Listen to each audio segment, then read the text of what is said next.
What would you do if your husband handed you divorce papers because of one harmless night out? How far can a little flirting go before your entire life unravels?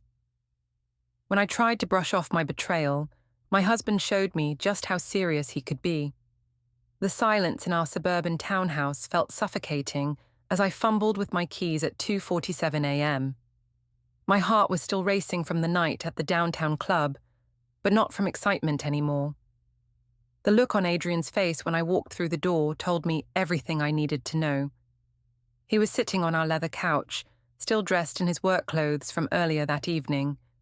His laptop was open, casting a blue glow across his stern features.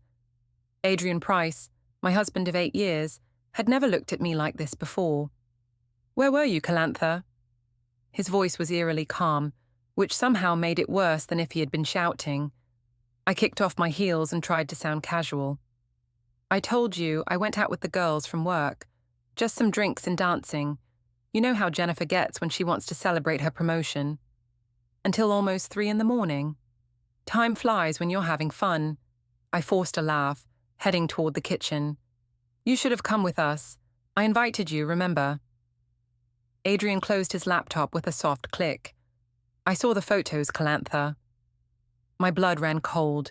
I turned slowly, trying to maintain my composure. "What photos?" "The ones on Instagram. You, dancing very close with some guy. Very close." His voice remained steady, but I could see the hurt in his dark eyes. "Who is he?" I rolled my eyes dramatically. "Oh my God, Adrian, really? You're going to get jealous over some random guy at a club?" "It was just dancing. It didn't mean anything. Just dancing." He stood up, pulling out his phone. "Because from what I saw, it looked like a lot more than dancing." My stomach dropped as he showed me the screen. There I was, in my tight red dress, pressed against Jesse Martin from the gym. His hands were on my waist, mine around his neck, and we were definitely closer than any married woman should be with another man. That's not what it looks like," I stammered, but even as the words left my mouth, I knew how ridiculous they sounded. "Then what is it, Kalantha? Because from where I'm standing, it looks like my wife was grinding on another man while I was home putting our daughter to bed." "Don't bring Issa into this," I snapped, "and don't make this into something it's not. We were just having fun. It's not like I slept with him or anything." Adrian's jaw tightened. "So that's your defense? That you didn't sleep with him? That's supposed to make me feel better?" I moved closer to him, trying to use the tone that usually worked when he was upset about something. "Baby, you're overreacting. It was just a little harmless flirting. Every married person does it sometimes. It doesn't mean anything." "Harmless?" His voice cracked slightly. "Kalantha, do you have any idea how humiliating this is? My coworkers saw these photos. My mother called me asking what was going on." "Your mother saw them?" Now I was getting angry. "Great. So everyone's just stalking my social media now." "You posted them publicly. You tagged the location and everything." I had forgotten about that. The drinks had made me feel bold, carefree. Jesse had been so charming, so attentive. Unlike Adrien, who spent most evenings buried in his computer code, Jesse actually paid attention to me. He made me feel attractive, desired. "Look," I said, trying a different approach. "I'm sorry if you're upset, but you're making this into something way bigger than it needs to be. Nothing happened. I came home to you, didn't I?" Adrien stared at me for a long moment. "That's really what you think? That because you came home, everything's fine?" "I think you're being paranoid and jealous for no reason." He shook his head slowly. "I can't believe you're trying to gaslight me right now." "Gaslight you?" I laughed bitterly. "I'm not gaslighting anyone. I'm telling you the truth. You're the one making a mountain out of a molehill." "Mum? Dad?" We both turned to see Issa standing at the top of the stairs in her purple pajamas, rubbing her eyes. Her curly hair was messy from sleep, and she looked confused and worried. "Go back to bed, sweetheart," Adrien said gently. "Everything's okay." But Issa's big brown eyes moved between us, and I could tell she sensed the tension. "Why are you fighting?" We're not fighting, I said quickly. Daddy's just being silly about something that happened at work. Adrian's face darkened at my lie, but he didn't contradict me in front of Issa. Come on, princess, let me tuck you back in. As he led our daughter back upstairs, I pulled out my phone and texted my sister Sabine. Adrian is being psycho about me going out tonight, acting like I committed murder or something. Her response came quickly. What happened? Just some dancing at the club. He's acting like I cheated on him. Men are so insecure. Hang in there, he'll calm down. You deserve to have fun. When Adrian came back downstairs, his expression was even colder than before. We need to talk, he said. I think we've talked enough for one night. I'm tired and I have work tomorrow. Kalantha, I'm serious. This isn't over. It is for me. I headed toward the stairs. When you're ready to stop being ridiculous, let me know. As I climbed the stairs, I heard his phone buzz. Then I heard him answer in a low voice. Hi, Mom. No, we haven't worked it out yet. My stomach clenched. If Miriam Price was calling this late, the situation was worse than I thought. But I pushed the worry aside. Adrian would get over it. He always did. This was just his wounded pride talking. By morning, everything would be back to normal. I was wrong. The next morning, Adrian had already left for work by the time I got up. He'd made Issa breakfast and packed her lunch, but left nothing for me. Not even coffee. I tried to push down the growing anxiety as I got ready for work. My phone had been buzzing all morning with notifications, but I'd been afraid to look. Finally, as I sat in my car in the parking garage, I opened Instagram. The photos from last night had dozens of comments. Most of them weren't pleasant. Girl, isn't that your husband's coworker in your profile pics? Yikes, someone's going to be in trouble. This is why I don't trust married women at clubs. My face burned as I deleted the comments one by one. Then I made the post private. I should have done that last night, but it was too late now. At work, I could feel eyes on me. Jennifer approached my desk around 10 o'clock with a concerned expression. Hey, Kalantha, how are you doing today? Fine, I said curtly, not looking up from my computer screen. Listen, about last night, I hope everything's okay at home. Everything's perfect. Why wouldn't it be? Jennifer shifted uncomfortably. Well, I just know that sometimes when photos get shared around... What photos? I looked up sharply. The ones from the club. Someone in accounting shared them in the break room this morning. I just wanted to make sure you were okay. My blood boiled. Someone shared my personal photos at work. I think they were just gossiping. You know how people are. I stood up abruptly. This is unbelievable. I can't even go out and have fun without everyone making it their business. Kalantha, maybe you should... Maybe I should what? Apologize for existing, for having a social life. Jennifer backed away. I was just trying to help. I don't need help. I need people to mind their own business.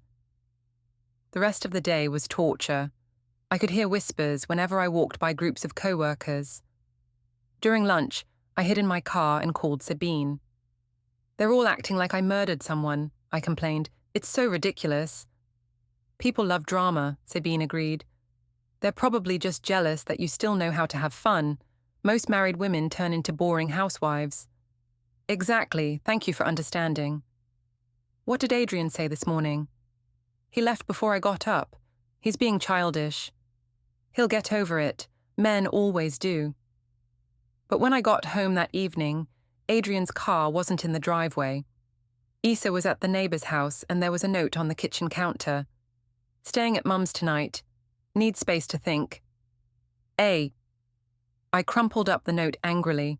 He was really going to drag this out, wasn't he? Sunday morning, Sabine suggested we all meet for brunch at Romano's, our usual family restaurant.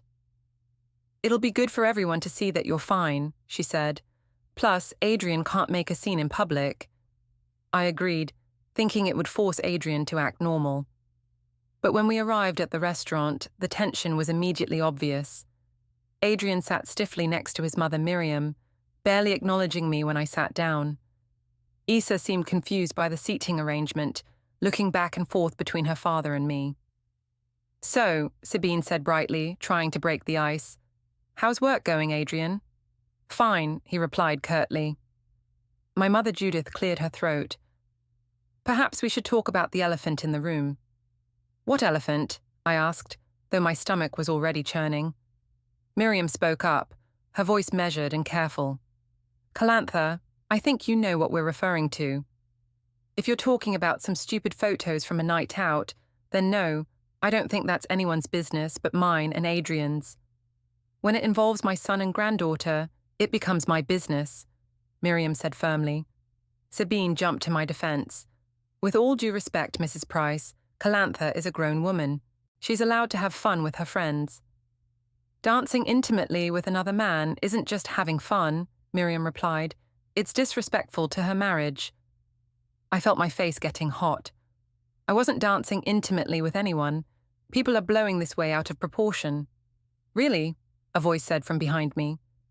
I turned to see Tasha Lynn, Jessie's girlfriend, standing next to our table. Her face was flushed with anger, and she was holding her phone. Tasha, I said, my voice catching in my throat. What are you doing here? I came to see the woman who was all over my boyfriend last night. Her voice was loud enough that other diners were starting to stare. I wanted to see what kind of person thinks it's okay to grope someone else's man while her own family is at home. I didn't grope anyone, I said quickly. We were just dancing. Just dancing? Tasha held up her phone, showing a video that made my blood run cold. It was clearly me and Jessie, but the angle showed things the photos hadn't captured. His hands weren't just on my waist, they were lower, and I was kissing his neck. That's not... I was drunk. It didn't mean anything. It meant something to me, Tasha said loudly, and it clearly meant something to your husband, who looks like he wants to disappear right now. I glanced at Adrien, whose face had gone completely pale. Issa was staring at the phone screen with wide, confused eyes. Issa shouldn't see this, Adrien said quietly, standing up and gently turning our daughter away. You're right, Tasha said, putting her phone away. Children shouldn't have to see what their mother does when she thinks no one's watching. That's enough, Sabine said, standing up. You need to leave, now. I'll leave when I'm done, Tasha replied. I want to make sure she understands that Jessie wants nothing to do with her. He's blocked her number, and if she comes near him again, we're filing harassment charges. Harassment? I sputtered. I never harassed anyone. The 15 texts you sent him this morning say otherwise. My face burned with embarrassment. I had texted Jessie trying to explain, trying to make sure we were on the same page about what happened. But 15 texts did sound desperate. Stay away from my boyfriend, Tasha continued, and maybe focus on saving your own relationship instead of trying to wreck mine. She walked away, leaving our table in stunned silence. Well, Judith said finally, that was enlightening. Mum, I started, but she held up her hand. Kalantha, I raised you better than this. You raised me to stand up for myself, which is what I'm doing. You're not standing up for yourself, Miriam said quietly. You're destroying your family. Adrien hadn't said a word during the entire confrontation. He was focused on Issa, who looked like she was about to cry. Can we go home now? Issa asked in a small voice. Of course, sweetheart, Adrien said, gathering his things. We're all going home, I said, standing up. Adrien finally looked at me. No, Issa and I are going to my mother's house. You can't take my daughter. She's my daughter too, and right now, I think she needs some stability. As they left, I felt everyone in the restaurant staring at me. Sabine put her arm around my shoulders, but even she looked shaken. My phone buzzed with a text from an unknown number. When I opened it, my heart stopped. It was the video Tasha had shown us, but this version was longer. And it was from Marcus Webb, one of Adrian's coworkers. Thought you should know this is making the rounds at the office, the message read. I realized then that this was far from over. In fact, it was just beginning. By Monday morning, the video had spread beyond Adrian's office. My own coworkers were sharing it in group chats, and someone had posted it on Facebook with the caption, "When keeping it real goes wrong." I sat in my car in the parking lot, watching the notifications pile up on my phone. Comments, shares, tags. My name was being dragged through the mud by people I barely knew. This is why marriage is dead in America. Feel sorry for her husband and kid. Trashy behavior gets trashy consequences. I started deleting comments and blocking people, but for everyone I removed, 2 more appeared. Finally, I made my profile completely private and turned off my phone. At work, the whispers followed me everywhere. When I walked into the break room, conversation stopped. When I passed people in the hallway, they looked away quickly. It was like I had a scarlet letter branded on my forehead. During my lunch break, I called Sabine from my car. "This is insane," I told her. "People are acting like I'm some kind of criminal." "They're just bored with their own lives," she said, but she sounded less convinced than she had yesterday. "It'll blow over." "When?" "Because right now I can't even go to work without feeling like everyone's judging me." "Maybe you should talk to Adrian. Try to work things out." "I tried calling him this morning. He sent me straight to voicemail." "What about Issa? When can you see her?" "He won't even let me talk to her. He's using our daughter as a weapon against me." But even as I said it, I wondered if that was really true. Maybe Adrien was just trying to protect Issa from the chaos I'd created. That afternoon, my mother called. "Kalantha, I just got off the phone with Mrs. Patterson from church. She showed me the video." My stomach dropped. "Mom, I can explain." "Can you? Because from where I'm sitting, it looks like you've forgotten everything your father and I taught you about respect and commitment. I made a mistake, okay? But everyone's acting like I killed someone." "You didn't kill someone. You killed your marriage." The words hit me like a slap. My marriage isn't dead. Adrian's just being dramatic. "Dramatic?" My mother's voice rose. "Kalantha, I watched that video. What you did was completely inappropriate. If your father was still alive, he'd be ashamed." Bringing up my dead father was a low blow, and she knew it. "Don't you dare," I said. "Dad would understand that people make mistakes." "Mistakes are forgetting to pay a bill or burning dinner. What you did was a choice." "I was drunk." "Being drunk doesn't excuse your behavior. It explains it, but it doesn't excuse it." After she hung up, I sat in my car and cried. Not because I felt guilty. I was tired of everyone making me feel guilty. But because I felt so alone. Everyone was turning against me over one stupid night. When I got home, I found Miriam Price sitting on my front porch. "Kalantha," she said, standing up as I approached, "we need to talk. If you're here to lecture me too, you can save your breath. I'm here because I care about my son and my granddaughter, and whether you believe it or not, I care about you too." I unlocked the front door and reluctantly let her in. The house felt empty and cold without Adrien and Issa. "How are they?" I asked, despite myself. "Issa is confused. She keeps asking why Daddy is sad, and when you're coming to get her. Adrien," Miriam paused, "Adrien is heartbroken. He's being ridiculous, it was just one night." Miriam sat down on the couch where Adrien had confronted me just 2 nights ago. "Kalantha, I want to show you something." She pulled out her phone and played the video. But this time, she made me watch the whole thing. "Look at your face," she said quietly. "Look at how you're looking at that man." I watched myself in the video, and for the first time, I saw what everyone else was seeing. I wasn't just dancing. I was completely absorbed in Jesse, touching him, kissing him, looking at him like Adrien didn't exist. "That's not the face of someone who's just having harmless fun," Miriam continued. "That's the face of someone who's having an affair." It wasn't an affair. Nothing happened after that.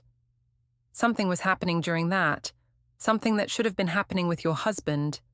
I felt tears starting to form, but I pushed them back. Everyone makes mistakes. Yes, they do. But not everyone tries to pretend their mistakes don't matter. What do you want me to do? Fall on my sword? Beg for forgiveness for dancing with someone? I want you to take responsibility. I want you to admit that what you did was wrong, and that you understand why Adrien is hurt. "Fine," I said, my voice shaking with anger. "I'm sorry I danced with someone. I'm sorry I hurt Adrian's precious feelings. Is that what you want to hear? Miriam looked at me sadly. No, Kalantha, that's not what I want to hear. Because you don't mean it. She stood up to leave, then turned back. Adrien asked me to give you this. She handed me an envelope with my name written on it in Adrian's careful handwriting. After she left, I stared at the envelope for a long time before opening it. Kalantha, it read, I need you to understand that this isn't about jealousy or insecurity. This is about trust and respect. I've been thinking about our marriage, about whether we can come back from this. Right now, I honestly don't know. I'm staying at my mother's until I figure out what I want to do.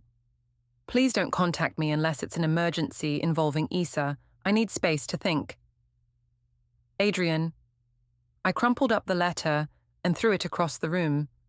He was really going to throw away 8 years of marriage over one night, over some dancing and a few kisses that didn't even mean anything. My phone buzzed with a text from Sabine. How are you holding up? I started to type back that I was fine, that everyone was overreacting, that Adrien would come to his senses soon. But for the first time since this whole thing started, I wasn't sure I believed that anymore. Instead, I wrote, I think I'm in real trouble. The next few days passed in a blur of humiliation and isolation. At work, I was essentially invisible. My coworkers avoided me like I had some contagious disease. Even Jennifer, who had tried to be supportive, now kept her distance. I'd been trying to reach Jesse, despite what Tasha had said about him blocking me. I needed to know that we were on the same page about what happened, that he would back me up if anyone asked. But every call went straight to voicemail, and my texts showed as delivered but never read. Finally, on Thursday evening, I decided to go to his gym. I knew his schedule. We'd talked about it during our conversations over the past few months. He always worked out at 7 on weekdays. I waited in the parking lot, watching through the windows until I saw him on the treadmill. When he finished his workout and headed for the exit, I intercepted him. Jesse, I called out, getting out of my car. He stopped dead when he saw me, looking around nervously. Kalantha, what are you doing here? I need to talk to you. You've been ignoring my calls. Because I have nothing to say to you. He started walking toward his car, but I followed. We need to get our stories straight. People are making this into something it wasn't. He stopped and turned to face me, and I was shocked by the coldness in his eyes. There is no our story, Kalantha. There's no us. What happened at the club was a mistake. A mistake? I felt like he'd slapped me. You didn't act like it was a mistake that night. That night I was drunk and stupid. Now I'm sober and thinking clearly. He looked around again, paranoid. Tasha forgave me, but only because I promised never to see you again. So you're just going to pretend nothing happened between us? Nothing did happen between us. Not really. His voice was harsh. We danced, we made out a little, and then we went our separate ways. That's it. That's not how I remember it. Jesse stepped closer, his voice dropping to an angry whisper. I don't care how you remember it. Your husband saw the video. My girlfriend saw the video. Half the city has probably seen it by now. I'm not losing my relationship because you can't handle the consequences of your choices. My choices? You were just as involved as I was. Yeah, and I'm dealing with the consequences. I apologize to Tasha. I'm going to couples counseling, and I'm staying away from you. That's what adults do when they screw up. So, I'm supposed to just take all the blame? You're supposed to figure out your own life and leave me out of it. He unlocked his car door. Don't come here again, Kalantha. Don't call me, don't text me, don't contact me at all. I mean it. As he drove away, I stood alone in the parking lot, feeling more isolated than ever. Even Jesse, who had been just as guilty as I was, had abandoned me. When I got home, I found Adrian's car in the driveway. My heart leaped with hope. Maybe he was ready to talk, to work things out. But when I walked into the house, I saw him coming down the stairs with a suitcase. What's that for? I asked, though I already knew. I'm getting some more clothes, and some of Issa's things.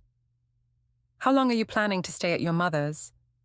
He set the suitcase down and looked at me directly for the first time in days. I don't know, Kalantha. How long are you planning to keep pretending that what you did was no big deal? I'm not pretending anything. I've admitted that I made a mistake. Have you? Because every conversation we've had, you've minimized it, blamed everyone else, or acted like I'm crazy for being upset. I felt my defenses rising again. What do you want me to do? Grovel? Wear a scarlet letter? I want you to understand why I'm hurt. I want you to take real responsibility instead of just saying the words you think I want to hear. I do understand. No, you don't. His voice was firm, but not angry. If you understood, you wouldn't have spent the last week trying to contact the guy you cheated with. My blood ran cold. How did you... I have friends, Kalantha. Someone saw you at his gym tonight. Someone else heard you've been calling him. I felt trapped, caught in yet another lie. I just wanted to make sure we were on the same page about what happened. What happened is that my wife was more concerned about protecting her affair partner than protecting her marriage. He's not my affair partner. It was one night. One night that you've spent a week trying to continue. The truth of his words hit me like a physical blow. Had I been trying to continue it? Was that why I'd been so desperate to talk to Jessie? Adrian, please, can't we just move past this? He picked up his suitcase. I've been thinking about that all week, and I've realized something. What? This isn't about one night at a club. This is about who you are as a person. The lying, the manipulation, the refusal to take responsibility. That's not new. I've been making excuses for it for years. That's not true. Isn't it? Remember when you forgot to mention that your ex-boyfriend was going to be at your company Christmas party? Or when you told me your sister needed money for rent when she really wanted a vacation? Or the credit card you opened without telling me? Each example hit me like a punch to the gut. I had forgotten about most of those incidents, or convinced myself they weren't important. Those were different, I said weakly. Were they? Or were they just smaller versions of the same pattern? He headed toward the door, then stopped. I talked to a lawyer today, Kalantha. The words hit me like ice water. A lawyer? You're really going to divorce me over this? I'm going to protect myself and my daughter. What you decide to do is up to you. Your daughter, she's my daughter too. Then start acting like it. Start thinking about how your choices affect her instead of just thinking about yourself. After he left, I called Sabine, sobbing into the phone. He's talking to lawyers, I cried. He's really going to leave me. For the first time since this whole thing started, Sabine was quiet for a long moment. Kalantha, she said finally, maybe you should think about what he said. What? About taking responsibility, about how your choices affect Isa. I couldn't believe what I was hearing. You're taking his side now too. I'm not taking sides. I'm trying to help you save your marriage. By telling me I'm wrong about everything. By telling you that maybe, just maybe, everyone else isn't crazy. Maybe you really did mess up, and maybe you need to own that before it's too late. After she hung up, I sat alone in my empty house, finally beginning to understand that I might have lost everything that mattered. But even then, a part of me still believed that everyone else was overreacting, that this would all blow over if I just waited it out. I was wrong about that too. Friday morning, I woke up to 17 missed calls from my mother and a text that made my stomach drop. Call me immediately. We need to talk about Isa. I called her back with shaking hands. Kalantha, I just got a call from Isa's teacher. She's been acting out at school, and when Mrs. Rodriguez asked what was wrong, Isa said her parents are getting divorced.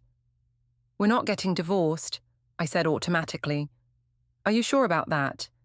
Because I also got a call from Miriam Price. She wants to meet with you today. I don't want to meet with her. She'll just lecture me again. She's not asking, Kalantha, she's telling. 2 o'clock at the coffee shop on Main Street. Be there.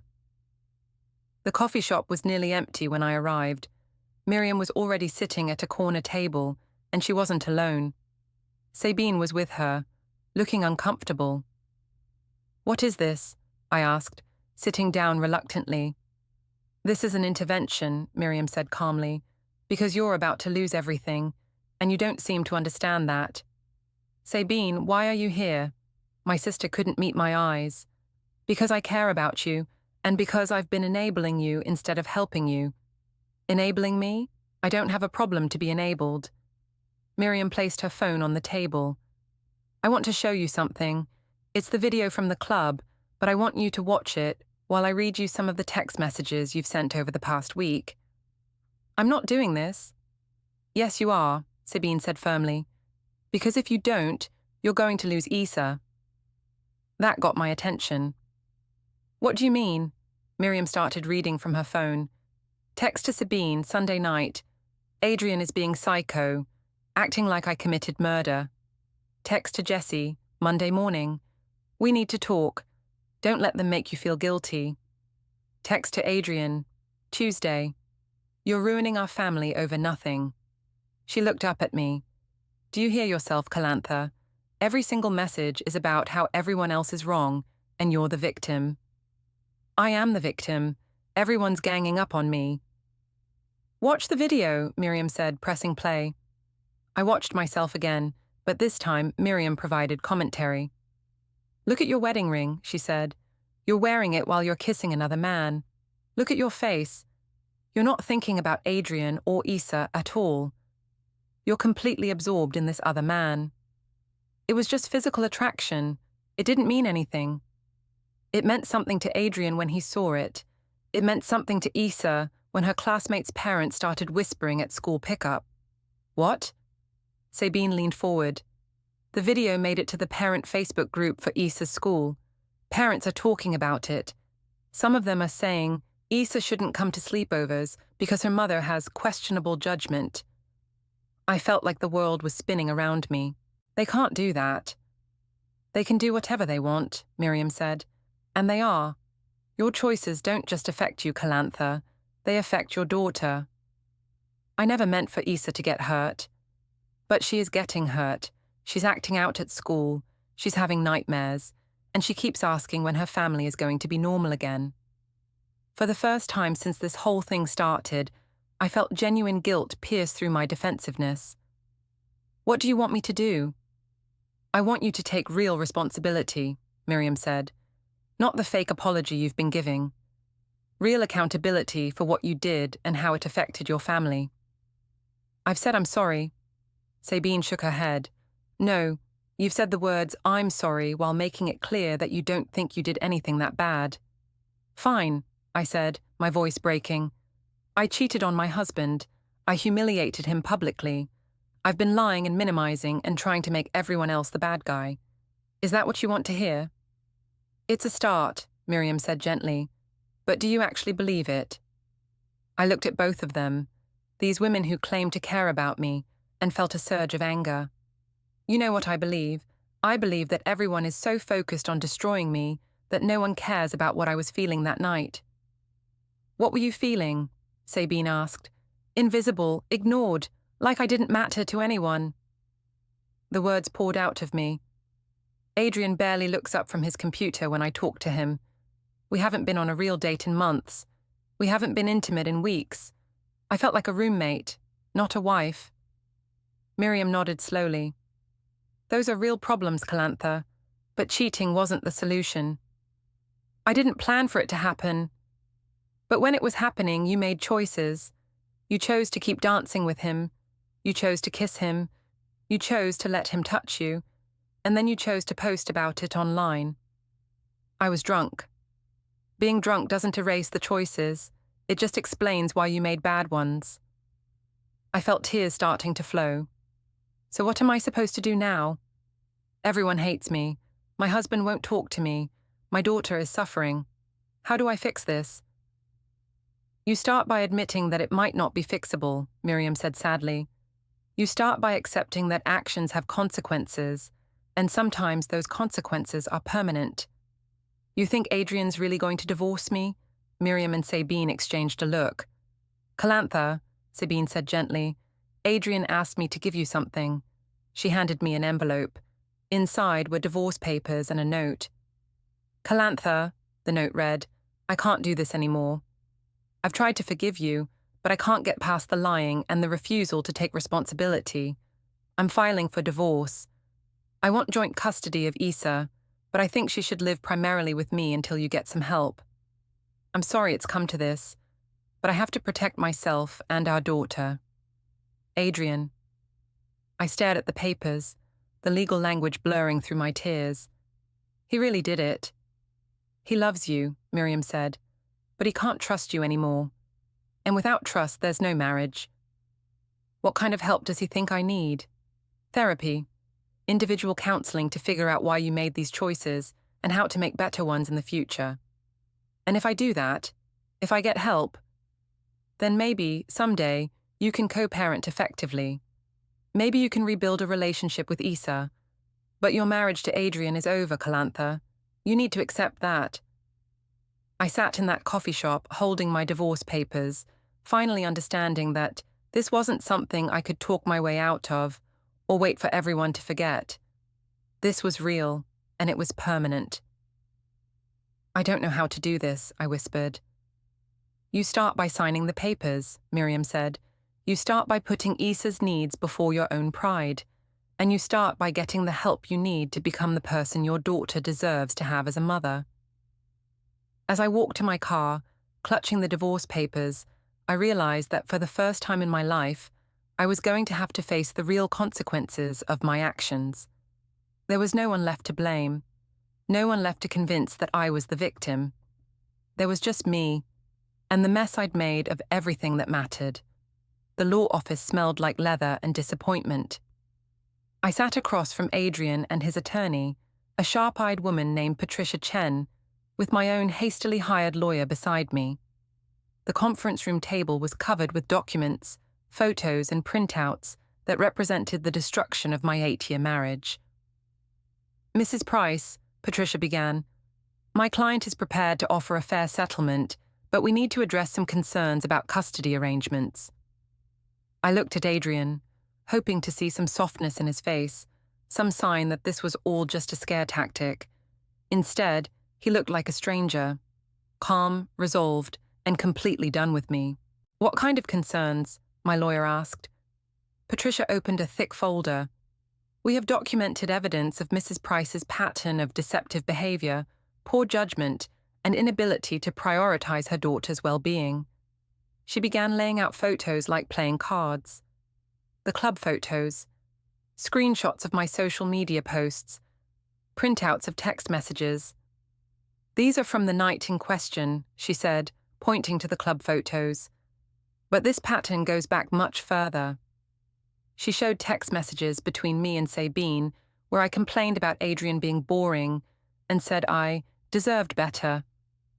Messages where I called him controlling for asking where I was going when I went out. Messages where I joked about the attention I got from men at the gym. Where did you get those? I demanded, looking at Sabine's texts. Adrien spoke for the first time. Sabine gave them to me. She's worried about Issa too. I felt like I'd been punched in the stomach. Sabine gave you my private messages. She gave me messages that show a pattern of disrespect for our marriage and our family, Adrien said calmly. Messages that prove this wasn't just one night of poor judgment. Patricia continued. We also have testimony from witnesses about Mrs. Price's behavior over the past several months. Flirtatious conduct at the gym, inappropriate conversations with male coworkers, and a general pattern of boundary-crossing behavior. That's not illegal, my lawyer protested.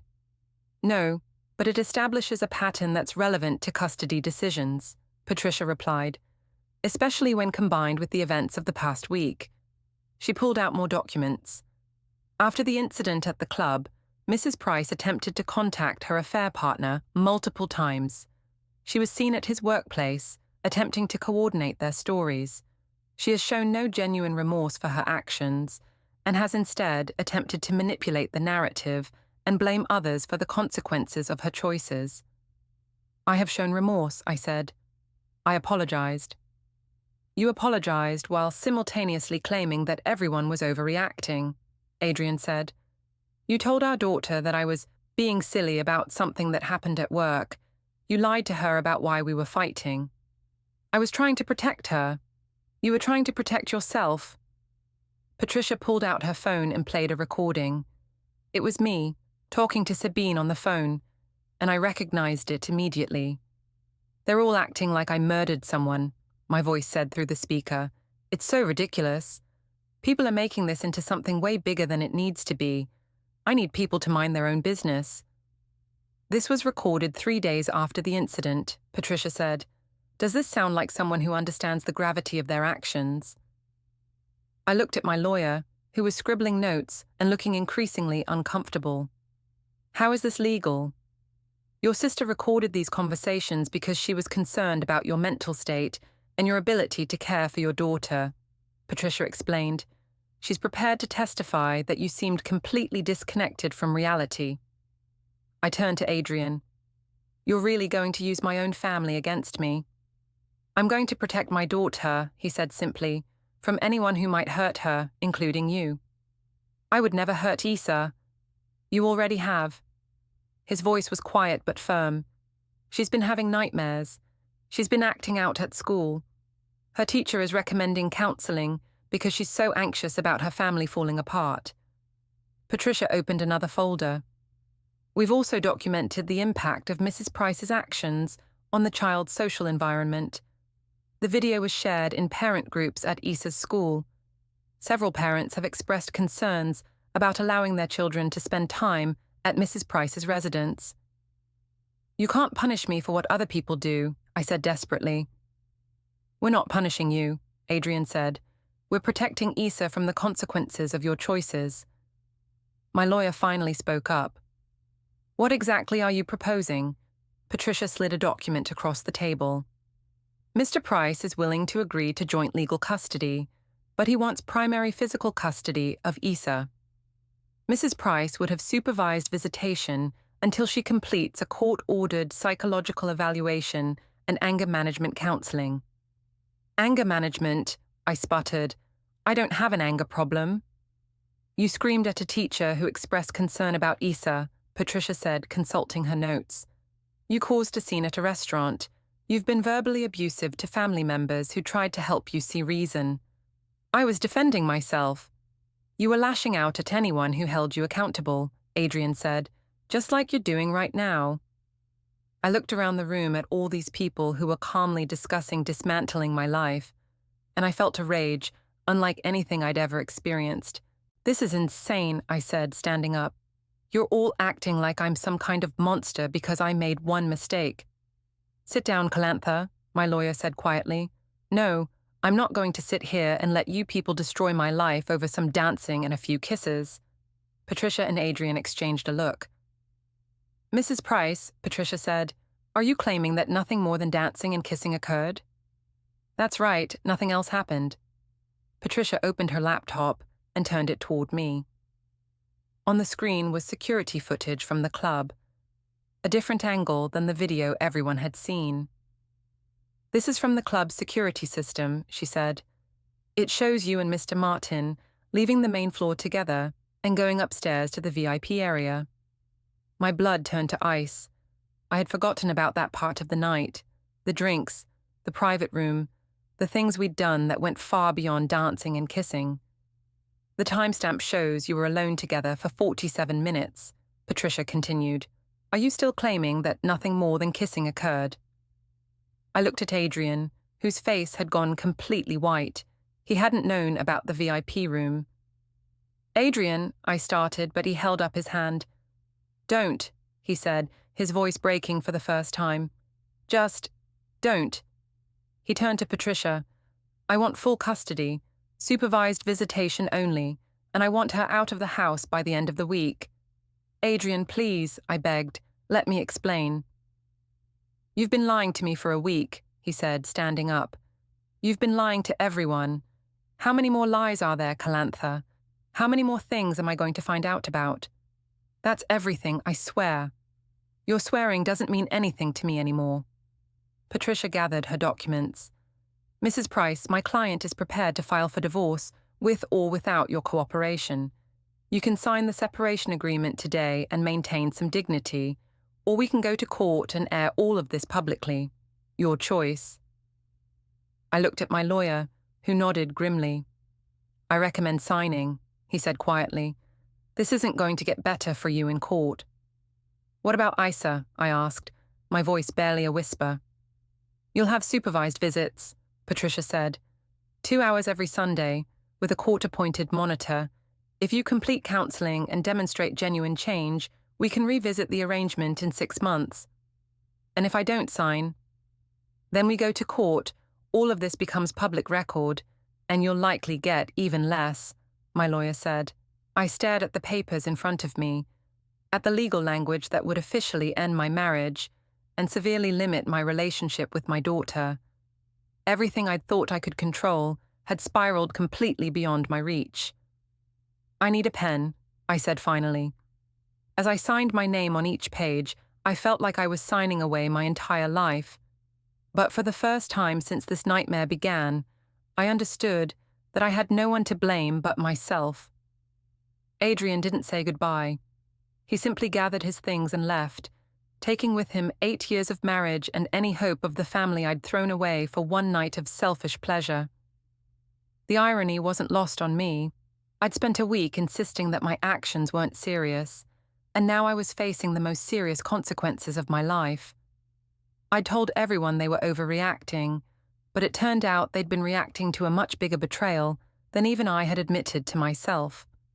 As I sat alone in that conference room, holding my copy of the signed papers, I finally understood what everyone had been trying to tell me. Actions have consequences, and some consequences are permanent. My marriage was over, my family was broken, and for the first time in my adult life, I was completely alone with the choices I'd made.